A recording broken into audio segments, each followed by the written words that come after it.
The Lean Startup Method by Ries. The world is changing too fast.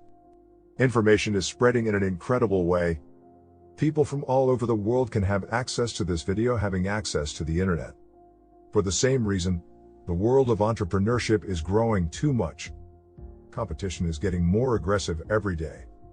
But we still see people who don't know how to start businesses, and they go in thinking that their business will be a multi-million-dollar business. But unfortunately, 9 out of 10 companies still fail in their first years of life. That's why Ries helps us better understand how to effectively enter the business world. First, you have to understand that it's not like it's portrayed in the movies, where the entrepreneur is a millionaire overnight. It requires a lot of sacrifice and common sense to begin to succeed in a startup. You need failures. To be able to corroborate hypotheses, most entrepreneurs still think that you have to have everything ready before starting a business, that you have to have ready all the steps to take and very specific projections in the future, as if they had a crystal ball that would tell them exactly what to do and how much to earn. But in this world, the future is unpredictable. Every consumer has so many choices available to them every day. And the worst thing is that companies are still being set up in the traditional way. They continue to invest in overly powerful infrastructures, thinking that their company will be a success. And when the company does not deliver, their expectations fail due to a lack of capacity to adapt to the market. That's why Ries teaches us to create companies through experimentation, and we will use a feedback loop that focuses on creating, measuring, and learning. Thanks to this loop, we can make decisions along the way. It is very important that despite all the changes generated, you always keep your vision in mind, because what is changed is the process, but not the final goal, which would be the vision. If you notice, what we are going to do with the startup is to treat it as an experiment where we will be making decisions throughout the process. We will practically use the scientific method for this. In this method, learning is essential to measure the progress of the startup. A very simple example would be the following. If you have a business idea, you could pay for advertising in some media selling that product or service, even if you don't have anything done yet.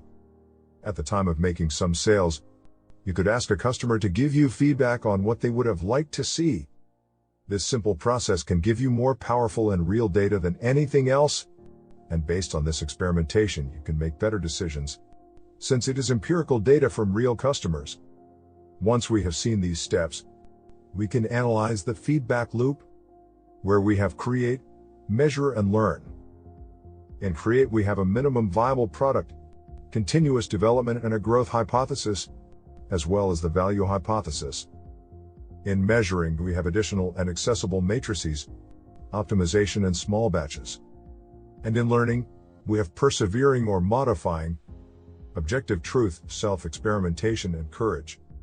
If we want to accelerate results, we have to make this whole process as fast as possible. Let's start with creating. Here we will use a minimum viable product in order to test the hypothesis as quickly as possible. You could say that we will work here with a prototype to help test the hypothesis without investing in the actual infrastructure. And by the same reason, being a prototype, it doesn't have to take you a long time. Otherwise, it would detract from your time to validate hypotheses, and you would enter into what is known as analysis paralysis, when all we need to do is validate hypotheses. Here, any extra expense that is not used to validate hypotheses is a liability. Measure. Here we have to evaluate and know if we are obtaining validated knowledge. Here we will not use traditional accounting, but innovation accounting, since usually financial projections are counterproductive because we cannot know with certainty what the results will be in the process. For this, we have to establish the starting point from which we will begin to acquire data such as subscription rates, conversion rates, and the value provided by a customer.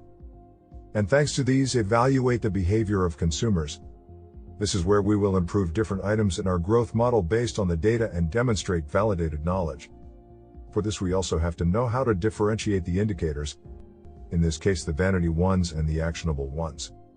The actionable ones are more realistic, such as the percentage of customers who buy, and the vanity ones are based more on statistical data in general, such as the number of visitors to the business. Thanks to these assumptions, we will be able to determine whether our plan is indeed being correct. And finally, we tend to learn. This is where we will analyze and act. If your initial hypothesis is not the most effective, you must modify the strategy. If you are seeing that your hypothesis is not correct, don't even think about persevering. The data provided is 100% real. It is neither your intuition nor your common sense. The pivot or change will serve us to take the right path towards our vision. Your product or service may make consumers see that they need to fill a need, but the product may not be strictly designed to do so. Therefore, the strategy and the product will be changed so that it can be adapted to that need. And in the case that our hypothesis is being validated and correct, we will continue with that strategy until we have to pivot again. When people undertake without an initial hypothesis, they do not have a failure as such. And with this method, failure is essential for growth. Because without it you don't know whether to pivot or continue with your plan of action. If you want to continue taking your life to the next level and keep receiving videos and summaries like this one, please subscribe, like it, or share it with someone you think will enjoy it. See you next week. And remember, smart work is the key to success.